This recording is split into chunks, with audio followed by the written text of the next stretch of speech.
कोई भी दिग्गज जनता का बनाया हुआ दिग्गज होता है और जिसको पब्लिक पसंद करती है वही दिग्गज बन जाता है। नेता बनाना, दिग्गज बनाना, ये सब जनता के हाथ का काम है। मैं समाजवादी विचारधारा का परिवार से भी हूँ और मैं आदरणीय अखिलेश यादव जी को पसंद करता। समीकरण हर बार बदल जाते हैं परवेज भाई। जातिगत आंकड़े जो थे वो इस बार काम नहीं। ये चुनाव ये जातिगत आंकड़ों पे होने वाला चुनाव नहीं रहेगा।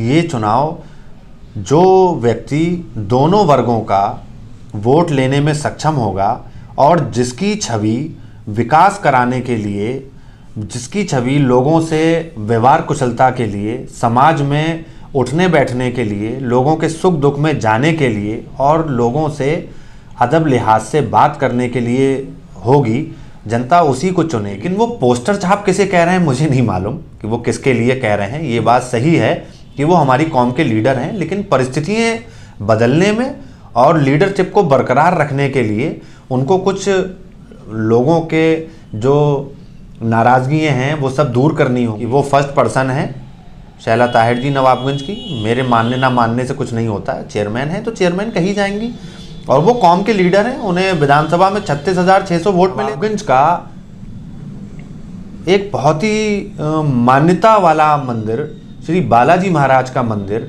और उनके मंदिर के ठीक सामने मैंने देखा इतनी गंदगी, तो मैं अचंभित हो गया देख के। मैं चौंका। नवाबगंज का चुनाव एक अलग टाइप का चुनाव होता है और यहाँ जब इलेक्शन होता है तो वो दो परिवारों के बीच का इलेक्शन हो जाता है और फिर वर्चस्व की लड़ाई हो जाती है। 2012 से और 2017 तक समाजवादी सरकार थी और 12 से और 17 तक हमारी शैला ताहिर जी चेयरमैन थी और जब जाहिर था कि समाजवादी सरकार में उनके रसूख बहुत अच्छे थे, लेकिन उन 5 सालों में भी नवाबगंज में ऐसा कोई बड़ा काम नहीं हुआ।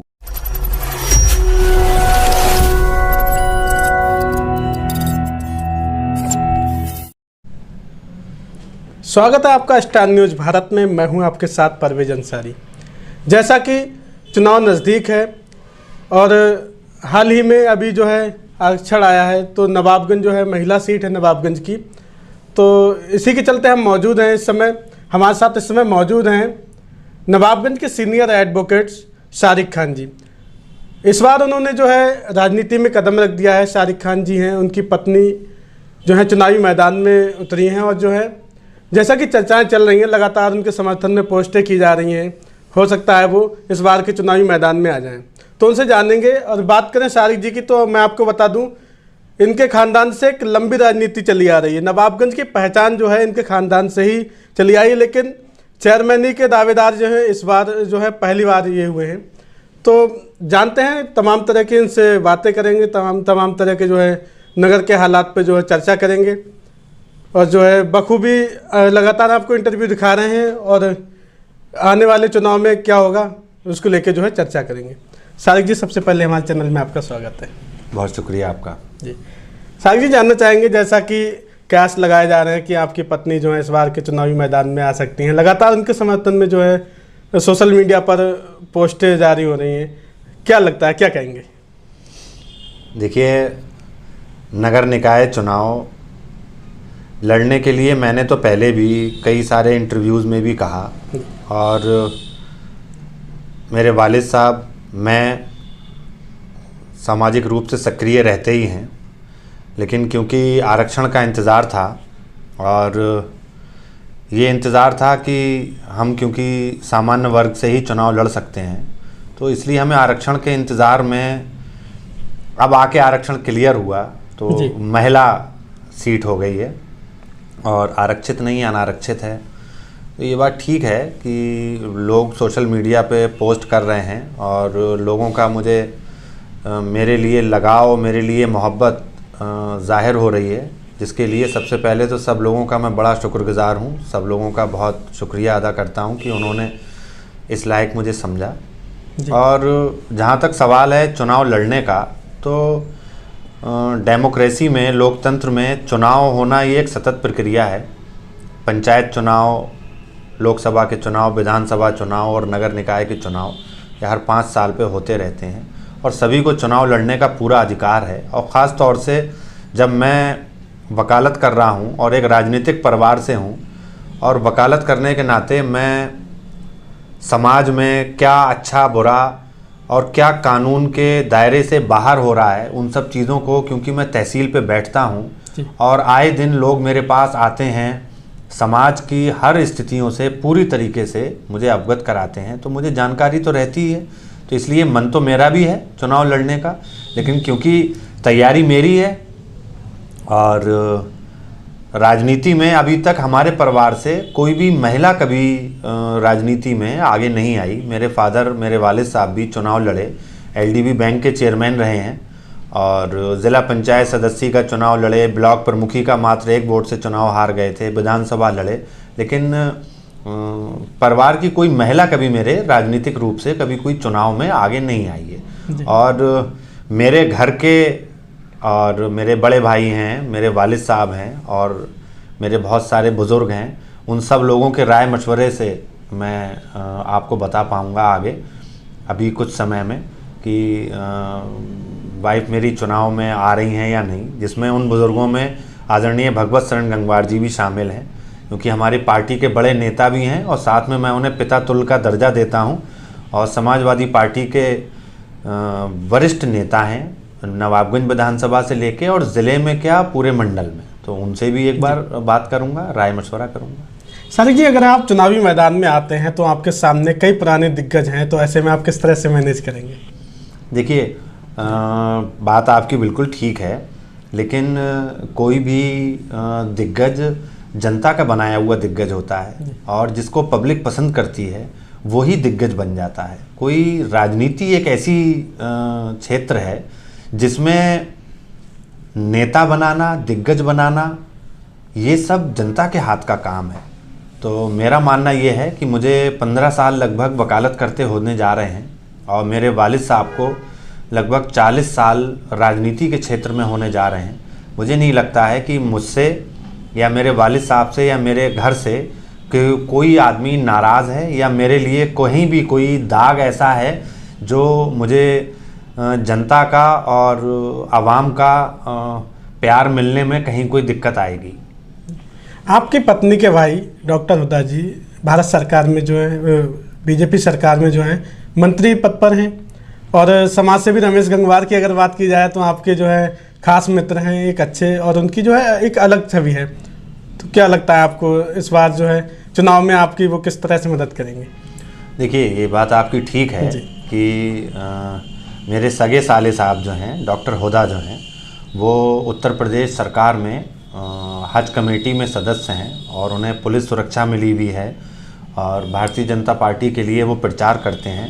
लेकिन क्योंकि मैं समाजवादी विचारधारा का परिवार से भी हूँ और मैं आदरणीय अखिलेश यादव जी को पसंद करता हूँ और समाजवादी विचारधारा में आदरणीय भगवत शरण गंगवार जी को पसंद करता हूँ, उनके साथ में रहता हूँ। मेरे राजनीतिक विचारधारा समाजवादी वाली है, समाजवाद को पसंद करने वाली है और रिश्ता एक अलग चीज़ है कि वो मेरे बीवी के सगे भाई हैं और मेरे साले हैं, लेकिन राजनीति में पूरी ईमानदारी के साथ में मैं अपने समाजवादी परिवार से, ज़िले के और विधानसभा के समाजवादी परिवार से समर्थन मांगूंगा अपना और वो मेरे साथ रहेंगे और वो भारतीय जनता पार्टी में है, तो जाहिर बात यह है कि मैं उनसे क्या ही मदद मांग पाऊंगा।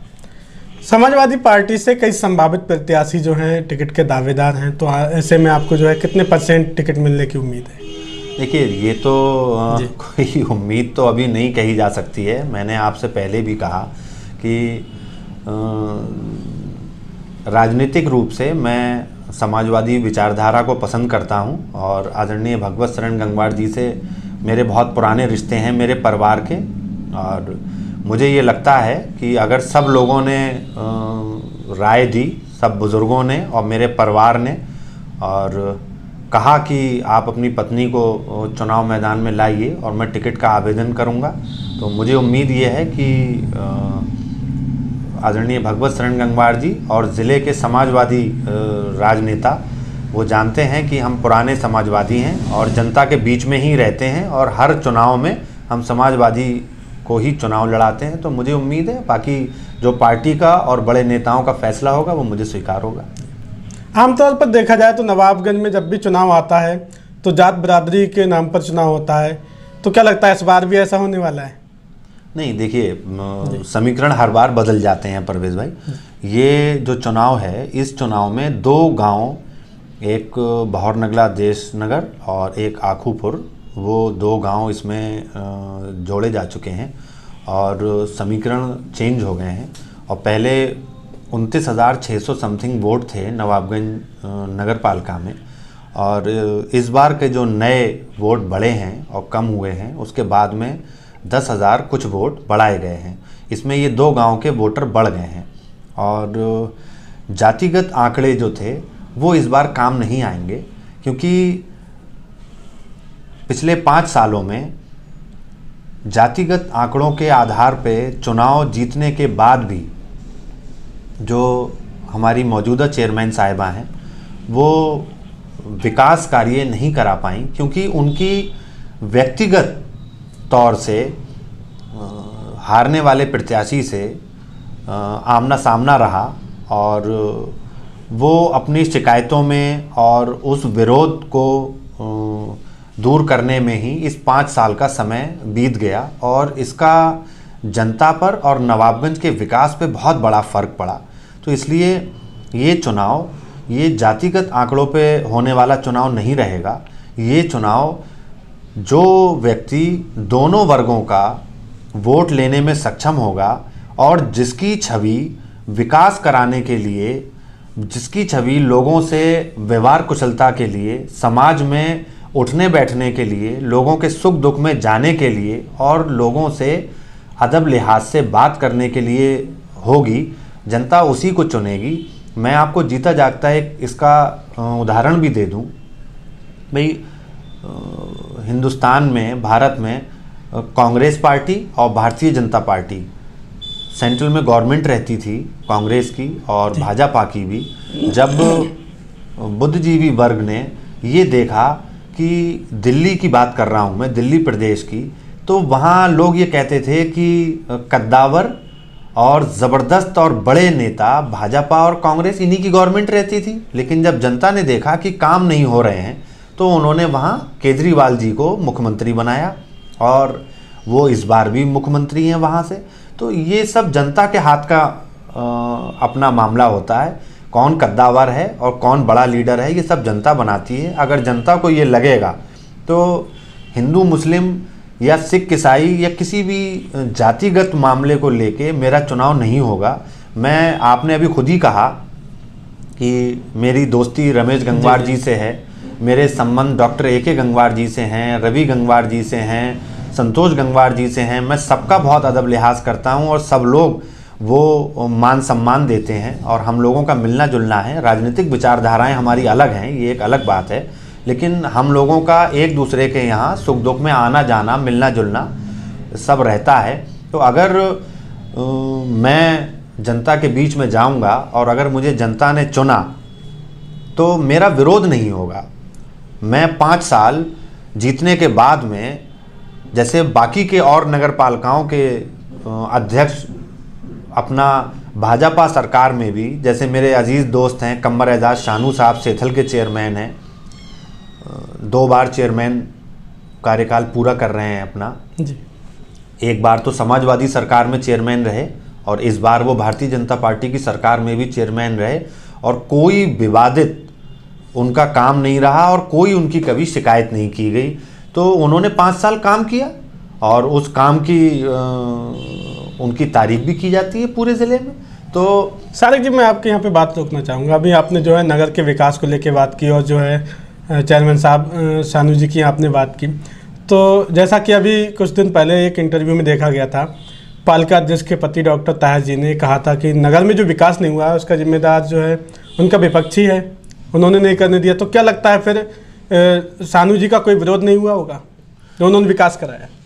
ऐसा है, मैंने अभी शुरुआत वहीं से की कि मेरा, क्योंकि सारे वर्गों के लोगों में मेरा व्यवहार है, मैं उनके सुख दुख में जाता आता हूं और वो लोग मेरे सुख दुख में आते हैं। मैं आपको एक बड़ी ताज्जुब की बात बताऊं कोरोना काल में मेरी वालिदा का इंतकाल हुआ और जाहिर सी बात यह है कि मेरे घर के आसपास मुस्लिम लोग नहीं रहते हैं और मेरा घर थोड़ा फासले से है, जो बस्ती है।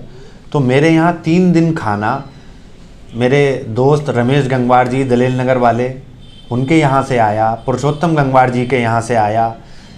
मेरे जो अजीज़ दोस्त हैं, पड़ोसी हैं, वो सब लोग हिंदू लोग हैं।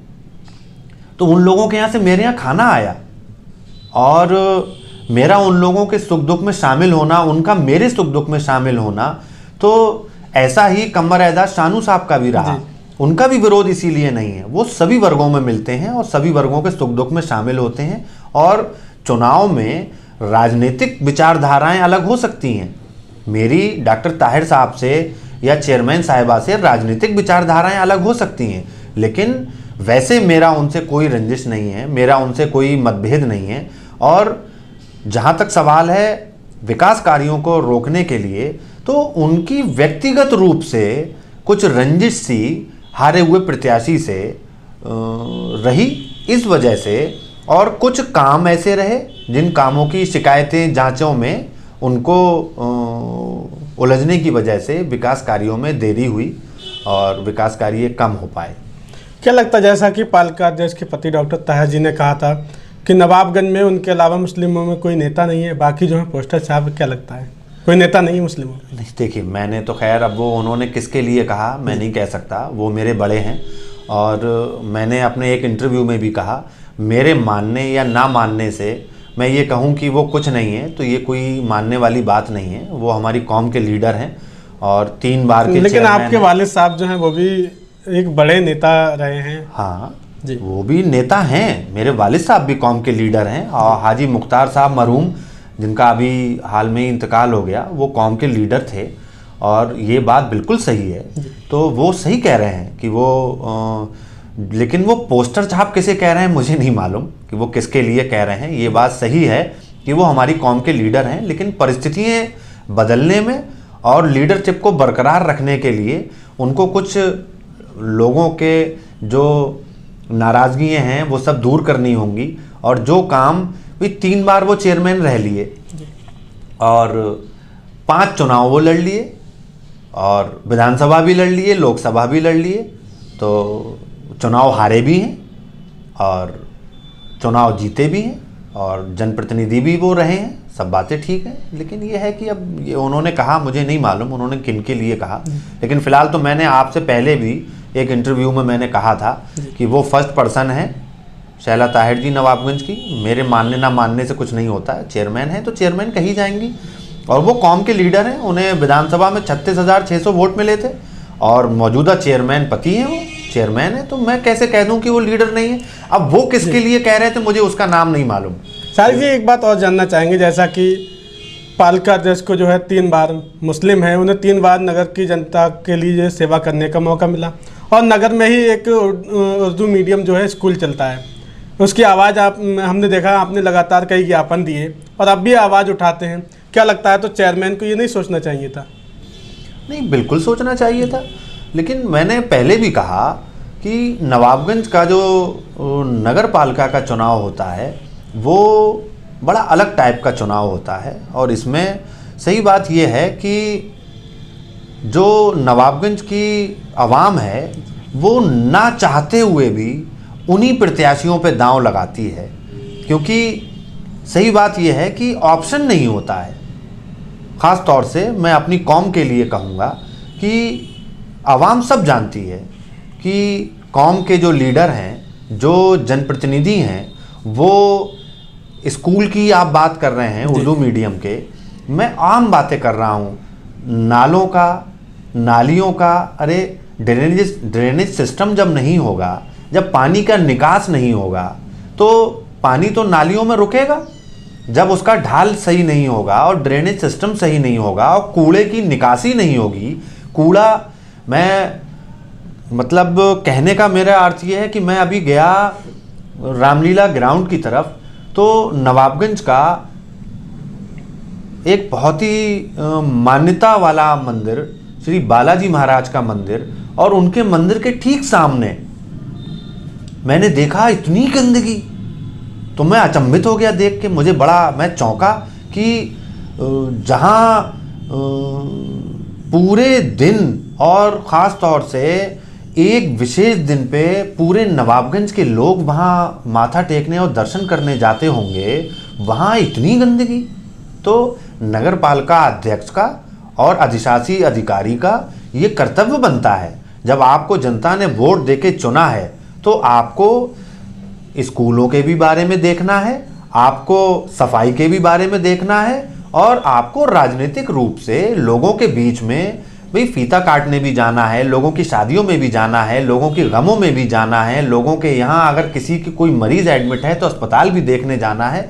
जनप्रतिनिधि का मतलब ही यही होता है। तो अगर उन्होंने उस स्कूल के बारे में कुछ नहीं किया तो मेरे जो भी करने का था, मैंने कई बार एसडीएम साहब को ज्ञापन दिया और मुख्यमंत्री महोदय को संबोधित ज्ञापन भी दिए और मैंने कोशिश की। सर जी, जानना चाहेंगे, जैसा कि कई लोग चुनावी मैदान में उतरे हैं, आखिर नगर की समस्याएं क्या क्या हैं? इसको लेके चर्चा नहीं होती, ज़्यादातर देखा जाता है, इंटरव्यू कई देखे हमने चलते हैं, उसमें जो है परिवारवाद ज़्यादा चलता है। आखिर नगर की समस्याओं को लेकर चर्चा क्यों नहीं की जाती है? देखिए, मैंने आपसे अभी कहा कि नवाबगंज का चुनाव एक अलग टाइप का चुनाव होता है, और यहाँ जब इलेक्शन होता है तो वो दो परिवारों के बीच का इलेक्शन हो जाता है और फिर वर्चस्व की लड़ाई हो जाती है और जातिगत आधारों पे चुनाव हो जाता है, और पब्लिक को, आवाम को विकास कराने वाला और विकास करने वाला नज़र नहीं आता है। फिर वो भावनाओं में बह जाते हैं और वो फिर दो वर्गों में बांट दिए जाते हैं। तो जो सही मुद्दे हैं, जो आपने देखा होगा कि कोई भी पार्टी चुनाव जब लड़ती हैं तो अपना घोषणा पत्र जारी करती हैं, तो घोषणा पत्र पे कभी नवाबगंज की जनता ने वोट नहीं दिया, और काम तो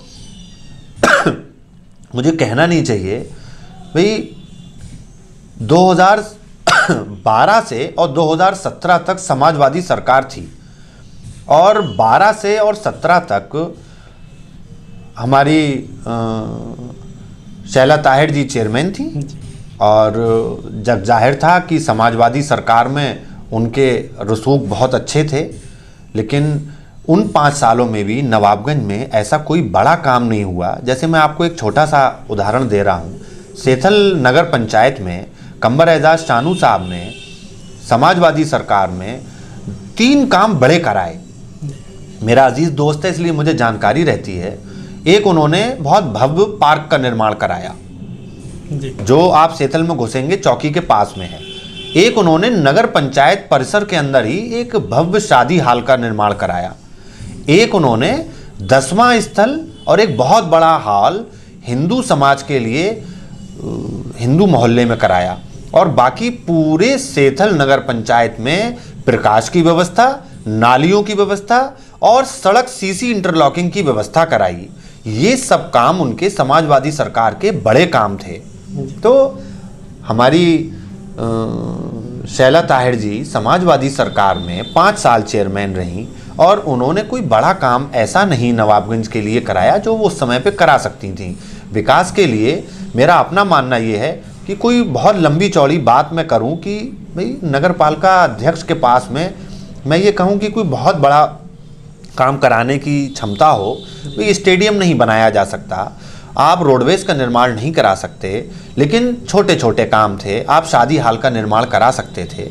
आप एक ऐसा शादी हाल जो एक हिंदू वर्ग में होता, जैसे आदरणीय मुन्ना पांडे जी जिन्होंने अपने कार्यकाल के दौरान थाने के पीछे एक कम्युनिटी हाल का निर्माण कराया था, वो आज भी याद किया जाता है।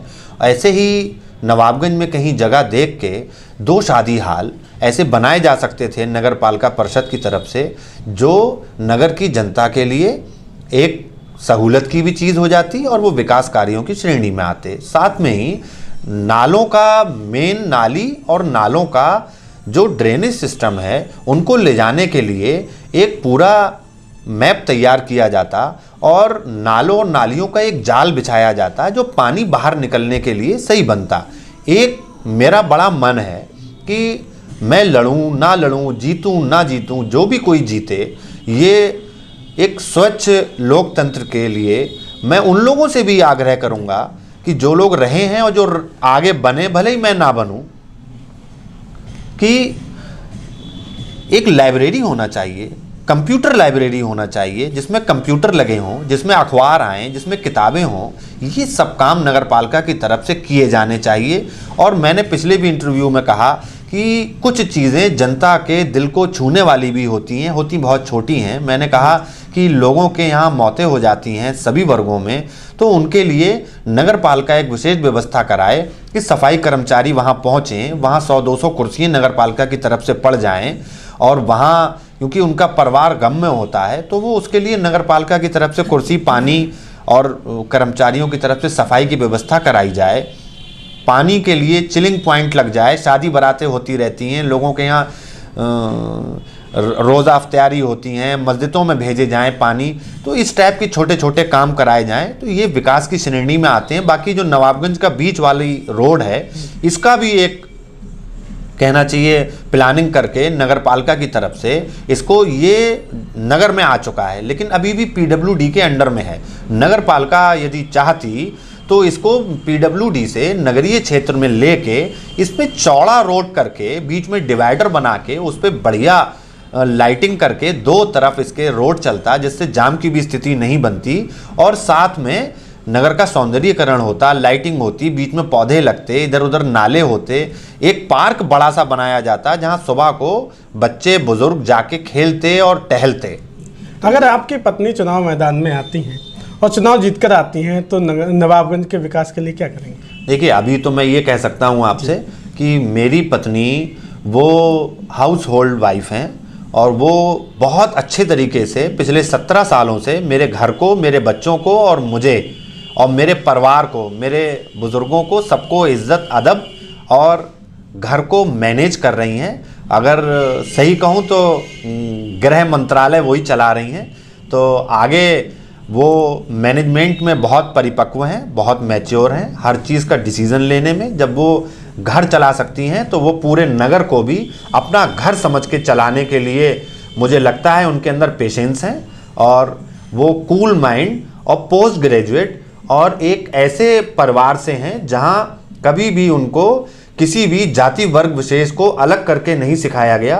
ताज्जुब की बात है कि मेरे जो ससुर साहब हैं सैयद ऐनुल हुदा साहब, वो सेंट्रल गवर्नमेंट की जॉब से रिटायर हुए हैं, और आप ताज्जुब मान जाएंगे वो कविताएं लिखते हैं और कुंडली लिखते हैं, और उन्हें संस्कृत, हिंदी, फारसी, उर्दू और इंग्लिश, उन्हें 5 भाषाओं का ज्ञान है। पूरी लाइब्रेरी मेंटेन करते हैं। उन्होंने अपने सभी बच्चों को अच्छे संस्कार दिए हैं और वो पूरे परिवार को जैसे मैनेज किए हुए हैं पिछले 17 साल से, सब रिश्तेदारियों से लेके पूरे परिवार को। मुझे उम्मीद ये है कि अगर मेरी पत्नी चुनाव मैदान में आएंगी और अगर जनता ने उनको जिताया तो वो जैसे अपने परिवार को मैनेज करके 17 साल से चला रही हैं, नगर को भी अपना परिवार समझ के वो नगर को भी उसी रूप में मेरे और मेरे वालिद साहब और आप जैसे भाइयों के साथ सहयोग से पूरी तरीके से मैनेज करके चला पाएंगी। तो नगर की जनता के लिए क्या संदेश है आपका? संदेश यही है मेरा नगर की जनता के लिए कि पिछले चुनाव जो बीत गए सो बीत गए, अब आने वाला चुनाव बहुत जल्द है और आपके हाथ में लोकतंत्र का एक मजबूत हथियार वोट है। वोट को ज़रूर डालने के लिए जाएं। ऐसा ना हो कि वोटिंग परसेंटेज कम रह जाए। वोट ज़रूर डालिए और प्रत्याशी को चुनते वक्त ना तो जाति देखिए ना धर्म देखिए। विकास कार्य करने में जो आपके बीच में रहने वाला इंसान हो, जो आपके सुख दुख में शामिल हो सकता हो, जो 24 घंटे आपको थाने, तहसील, कचहरी, घर मौजूद मिल जाए, उस आदमी के लिए उसके पक्ष में वोट करिए। किसी की बातों में बिल्कुल भी भ्रमित ना हो, किसी की बातों में ना आए, और भारत में रह के एकता की मिसाल कहा जाता है पूरे वर्ल्ड में हिंदुस्तान को। तो इस मिसाल को कायम करते हुए, और वैसे भी दोनों वर्गों का वोट जो लेगा वही चेयरमैन बन रहा है। इस बार एक जाति विशेष को लेके कोई भी व्यक्ति चुनाव मैदान में अगर आ रहा है तो उसकी भूल है। एक व्यक्ति एक जाति के आधार पे कभी भी चेयरमैन अब नहीं बन पाएगा। बहुत बहुत शुक्रिया हमारे चैनल से बात करने। Thank you. तो ये थे सीनियर एडवोकेट शारिक खान जी। इनसे जो है नगर को लेकर तमाम तरह की चर्चाएं की, तमाम तरह की जो है बातें की। आगे भी हम जो है आपको तमाम तरह के इंटरव्यू दिखाते रहेंगे और चुनावी माहौल दिखाते रहेंगे। देखते रहिए परवेज अंसारी की न्यूज़ और देखते रहिए स्टार न्यूज़ भारत।